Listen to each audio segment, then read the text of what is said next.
एक धक्कादायक बातमी आहे। मुंबई पोलीस दलातील एका कर्मचाऱ्यानं लातूरमध्ये ड्रग्ज कारखाना उघडल्याची माहिती समोर आली आहे। पोलीस कर्मचारी आरोपींना साहित्य पुरवून ड्रग्ज बनवत होता। लातूरमधील ड्रग्जच्या कारखान्यावर DRIनं छापा मारलाय। लातूरमधून 2 कोटी किमतीचं ड्रग्ज जप्त करण्यात आलंय, तर 5 जणांना अटक करण्यात आली आहे। मुंबई पोलीस दलातील कर्मचाऱ्याचा लातूरच्या रोहिणा गावात ड्रग्जचा कारखाना। पत्र्याच्या शेडमध्ये ड्रग्ज बनवण्याचं काम सुरू होतं। अटक करण्यात आलेल्या आरोपींना साहित्य पुरवून ड्रग्ज तयार केलं जात होतं। माहिती मिळताच ड्रग्जच्या कारखान्यावर DRIच्या पथकानं छापा टाकला। छापेमारीत 2 कोटी रुपये किमतीचं ड्रग्ज जप्त करत 5 जणांना बेड्या ठोकण्यात आल्या।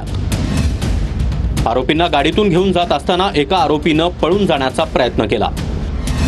एका आरोपीनं कारचं स्टीअरिंग फिरवण्याचा प्रयत्न केला। यावेळी DRIच्या अधिकाऱ्यासोबत आरोपीची झटापट झाली। झटापटी दरम्यान कार रस्त्याच्या शेजारी असलेल्या बाईकला धडकली। DRIच्या कारवाईपर्यंत स्थानिक पोलिसांना याबाबत कोणती